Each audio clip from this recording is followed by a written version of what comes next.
जहाँ बसे संतोष वहाँ धन वैभव की खान। माता जिसकी रक्षा करे मिटे सकल संकट महान। संतोषी माता की जय। प्रिय भक्तजनों, आज शुक्रवार के दिन सुनिए संतोषी माता की कथा। माता की आशीर्वाद आप सभी पे हमेशा बनी रहे। यदि आप शुक्रवार के दिन संतोषी माता की कथा का श्रवण करते हैं तो आने वाले जीवन में जितनी बाधाएं होती है माता उनकी रक्षा अवश्य करती है। बहुत समय पहले की बात है, एक बुढ़िया माई रहती थी। उनके 7 बेटे थे।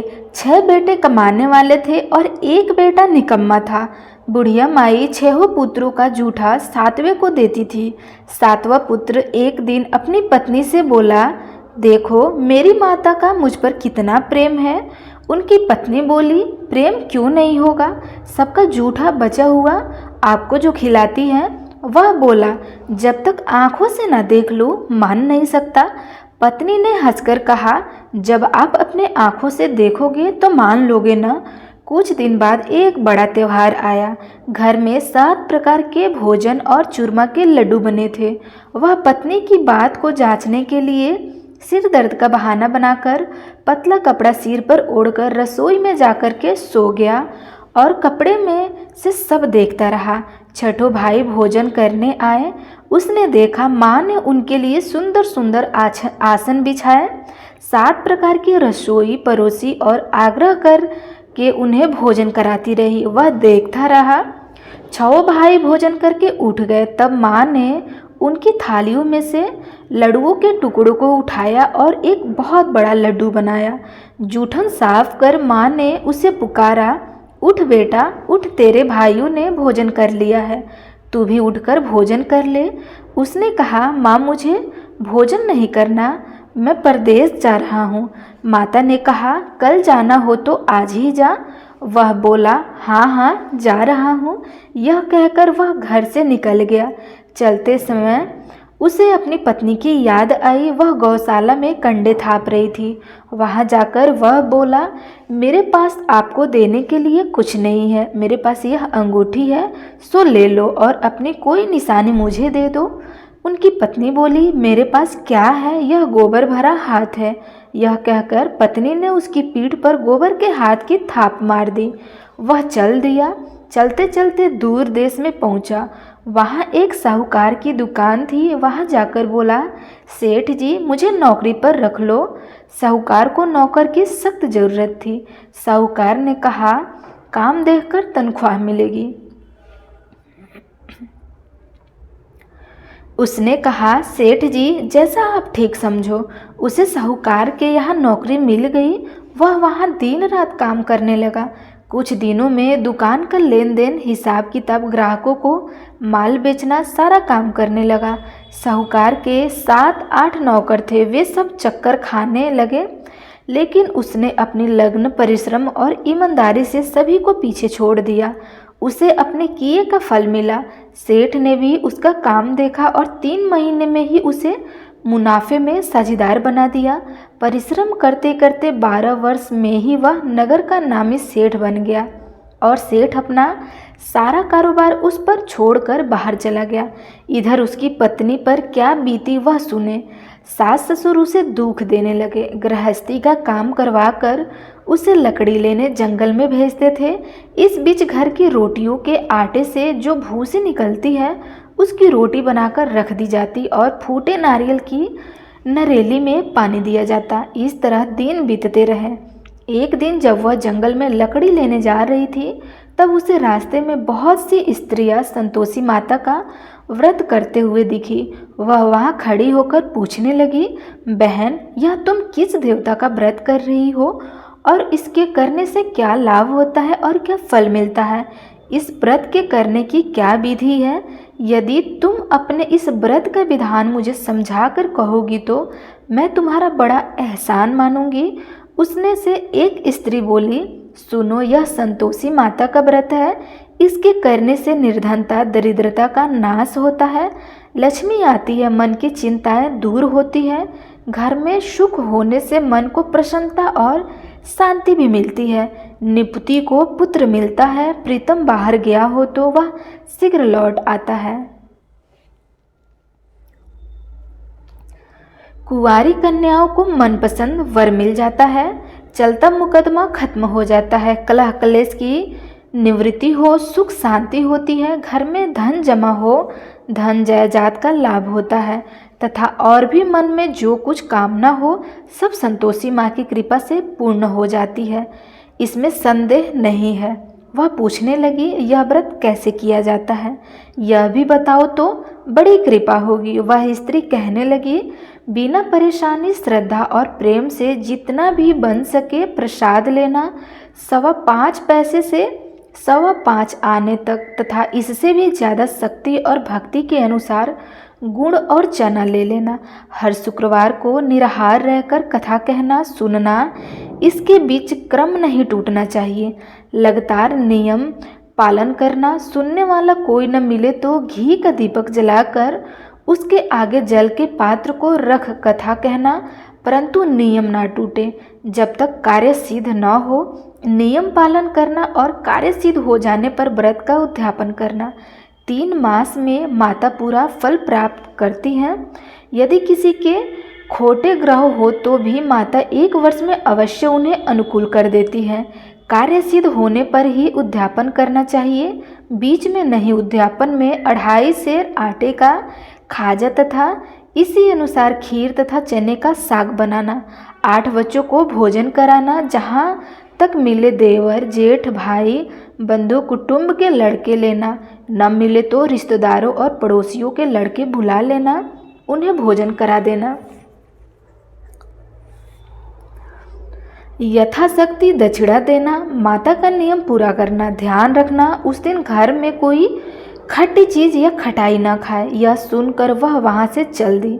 रास्ते में लकड़ी के बोझ को बेच दिया और उन पैसों से गुड़ चना लेकर माता के व्रत की तैयारी कर आगे चली। रास्ते में संतोषी माता के मंदिर में जाकर माता के चरणों में लौटने लगी। विनती करने लगे कि माँ, मैं दीन हूँ, निपट मूर्ख हूँ, व्रत के नियम कुछ नहीं जानती, मैं बहुत दुखी हूँ। हे माता, मेरा दुख दूर करे, मेरी तेरी शरण में हूँ।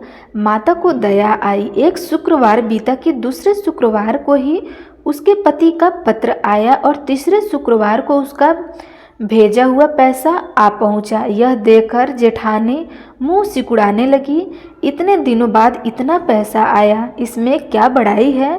लड़के ताने देने लगे। काकी के पास अब पत्र आने लगे, रुपया आने लगा। अब तो काकी की खातिरदारी बढ़ेगी, अब तो काकी बुलाने से भी नहीं बोलेगी। बेचारी सरलता से कहती, भैया पत्र आया, रुपया आया तो हम सबके लिए अच्छा है। ऐसा कह करके आंखों में आंसू भरकर संतोषी माता के मंदिर में जाकर मातेश्वरी के चरणों में गिरकर रोने लगी। माँ, मैंने तुमसे पैसा नहीं मांगा, मुझे पैसे से क्या काम, मुझे तो अपने सुहाग से काम है। मैं तो अपने स्वामी के दर्शन और सेवा मांगती हूँ। तब माता ने प्रसन्न होकर कहा, जा बेटी, तेरा स्वामी जल्द ही आएगा। यह सुनकर खुशी से बावली हो वह घर आकर काम करने लगी। संतोषी माँ विचार करने लगी, इस भोली पुत्री से मैंने कह तो दिया है कि तेरा पति शीघ्र आ जाएगा, पर आएगा कहाँ से। वह तो इसे स्वप्न में भी याद नहीं करता, उसे इसकी याद दिलाना तो मुझे ही जाना पड़ेगा। संतोषी माता ने उस बुढ़िया के बेटे को स्वप्न में समझाया, पुत्र, तेरी घरवाली कष्ट उठा रही है। वह बोला, माता, यह तो मुझे भी मालूम है, परंतु क्या करूं, वहाँ कैसे जाऊं। परदेश की बात है, लेन देन का सारा हिसाब किताब है, कोई जाने का रास्ता नजर नहीं आता। आप ही कोई राह दिखाइए कि वहाँ कैसे जाऊं। माँ कहने लगी, सवेरे नहा धोकर संतोषी माता का नाम लेकर घी का दीपक जलाकर दंडवत कर और दुकान पर जा बैठना। देखते देखते तेरा लेन देन चूक जाएगा, जमा माल बिक जाएगा, साँझ तक होते होते धन का ढेर लग जाएगा। वह अगले दिन सुबह बहुत जल्दी उठा। उसने अपने मित्र बंधु परिचित को स्वप्न में माता दर्शन दी है ये बात सुनाने लगा। वे सब उसकी बात सुनकर उसकी खिल्ली उड़ाने लगे। वे कहने लगे कि कहीं भी सपने की बात भी सच्ची होती है क्या। एक बूढ़ा व्यक्ति बहुत समझदार था। वह बोला, देखो भाई, मेरी बात मानो, इस तरह साय या झूठ कहने से बदले देवता ने जैसा कहा वो वैसा करेंगे, तेरा क्या जाता है। बूढ़े की बात मानकर नहा धोकर उसने संतोषी माता को प्रणाम किया। फिर घी का दीपक जलाकर दुकान पर जा बैठा। शाम तक धन का ढेर लग गया। वह हैरान हुआ, मन में संतोषी माता का नाम ले रहा था। प्रसन्न होकर घर जाने के वास्ते गहना कपड़ा व सामान खरीदने लगा। सब काम से निपटकर अपने घर को रवाना हुआ। उधर उसकी पत्नी जंगल में लकड़ी लेने गई थी। लौटते वक्त थक जाने के कारण संतोषी माता के मंदिर पर विश्राम करने बैठ गई। यह तो उसका रोज रुकने का स्थान था। धूल उड़ती देख उसने माता से पूछा, हे माता, यह धूल कैसी उड़ रही है। माँ ने कहा, हे पुत्री, तेरा पति आ रहा है। अब तू ऐसा कर, लकड़ियों के 3 बोझ बना, एक नदी के किनारे रख, दूसरा मेरे मंदिर पर और तीसरा अपने सिर पर रख। तेरे पति को लकड़ी का गड्ढा देखकर मोह पैदा होगा, वह वहाँ रुकेगा। नाश्ता पानी बना खाकर माँ से मिलने जाएगा। तू लकड़ी का बोझ उठाकर जाना और बीच चौक में गड्ढा डालकर 3 आवाज़ें जोर से लगाना। लो सासू जी, लकड़ियों का गड्ढा लो, भूसी की रोटी दो, नारियल के खोपड़े में पानी दो। आज कौन मेहमान आया है। संतोषी माँ की बात सुनकर वह बहुत अच्छा माँ कहकर प्रसन्न मन में लकड़ियों के 3 गड्ढे बना लिए। एक नदी के तट पर, दूसरा माता के मंदिर पर रखा। इतने में ही मुसाफिर वहां आ पहुंचा। सूखी लकड़ी देख उसकी इच्छा हुई कि अब यहीं विश्राम कर और भोजन बनाकर खा पी लेकर घर चलते हैं। इस प्रकार भोजन कर विश्राम कर वह अपने गांव में आ गया। उसी समय बहू सिर पर लकड़ी का गट्ठर लिए आई। उसने गट्ठर आंगन में डाला और जोर से 3 आवाज़ें दी। लो सासू जी, लकड़ी का गट्ठर लो, भूसी की रोटी दो और नारियल के खोपरे में पानी दो। आज मेहमान कौन आया है। यह सुनकर सास ने अपने दिए हुए कष्टों को भुलाने हेतु कहा, बहू, तू ऐसा क्यों कहती है। तेरा मालिक ही तो आया है ना। बैठ, मीठा भात खाकर कपड़े गहने पहन ले। पत्नी की आवाज़ सुनकर उसका स्वामी बाहर आया और उसके हाथ में पहनी अंगूठी देख व्याकुल हो गया। उसने माँ से पूछा, माँ, यह कौन है। माँ बोली, बेटा, यह तेरी पत्नी है। आज 12 वर्ष हो गए जब से तू गया है, तब से सारे गांव में जानवर की तरह भटकती फिरती है। काम काज कुछ नहीं करती, 4 समय खाकर पड़ी रहती है। अब तुझे देखकर भूसी की रोटी और नारियल की खोपरे में पानी मांगती है। वह बोला, ठीक है माँ, मैंने इसे भी देखा है और तुम्हें भी। अब मुझे दूसरों घर की चाबी दो, मैं उसमें रहूँगा। ठीक है बेटा, तेरी जैसी मर्जी। ठीक है बेटा, जैसी तेरी मर्जी कह करके माँ ने ताले का गुच्छा बेटे के सामने रख दिया। उसने दूसरे घर को खोलकर सारा सामान जमाया। एक ही दिन में वहाँ राजा के महल जैसा ठाट बाट बन गया। अब क्या था, वह सुख भोगने लगी। अगला शुक्रवार आया तो उसने पति से कहा, मुझे संतोषी माता का उद्यापन करना है। पति बोला, बहुत अच्छी, खुशी कर लो। वह उद्यापन की तैयारी करने लगी। जेठ के लड़कों को भोजन के लिए कहने लगी। उन्होंने मंजूर किया, परंतु पीछे से जेठ लड़के भोजन करने आए। खीर पेट भर खाई, परंतु बाद में याद आते ही कहने लगे, हमें कुछ खटाई खाने को दो, खीर खाना हमें भात नहीं। देखकर अरुचित हो गई। लड़के उठ खड़े हुए, बोले, पैसा लाओ। भोली बहू कुछ जानती न थी, उसने उन्हें पैसे दे दिए। लड़कों ने बाजार जाकर उन पैसों से इमली खरीदी और खाई। यह देखकर बहू पर माताजी ने कोप किया। राजा के दूत उसके पति को पकड़कर ले गए। जेठ जेठानी मनमाने खोटे वचन कहने लगे। लूट लूट कर धन इकट्ठा कर लाया था, सो राजा के दूत उसे पकड़ ले गए। अब सब मालूम हो गया। जब जेल की रोटी खाएगा, बहू से यह वचन सहन नहीं हुआ। वह संतोषी माता के मंदिर में गई और कहने लगी, माता, तुमने यह हंसा करके क्यों रुलाने लगी।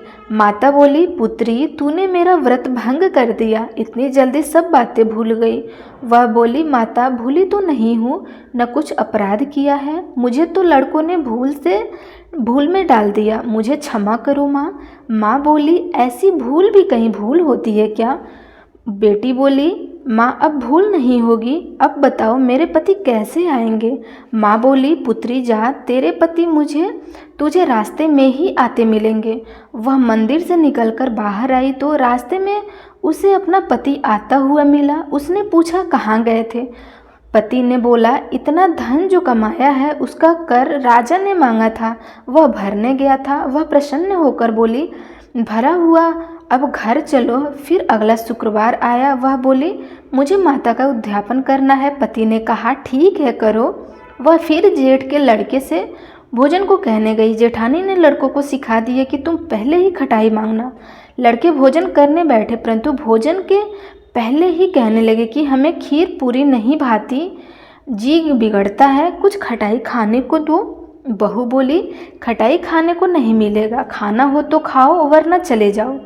उसने उठकर चले जाने पर उनके ब्राह्मणों के लड़के बुलाकर भोजन करवाया। दक्षिणा की जगह उन्हें एक फल दिया। इसमें संतोषी माता प्रसन्न हो गई। माता की कृपा से 9 माह बाद उसको चंद्रमा के समान एक सुंदर सा पुत्र प्राप्त हुआ। पुत्र को लेकर वह प्रतिदिन संतोषी माता के मंदिर में जाने लगी।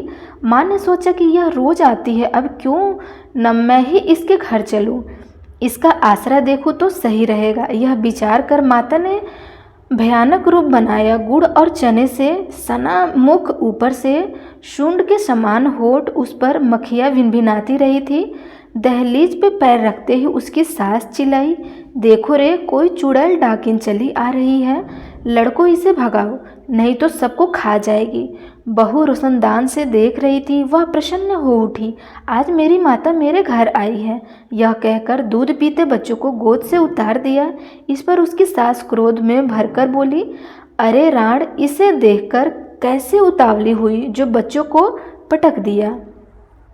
इतने में माँ के प्रताप से जहाँ देखो वहाँ लड़के ही लड़के नजर आने लगे। बहू बोली, माँ जी, मैं जिनका व्रत करती हूँ यह वही संतोषी माता है।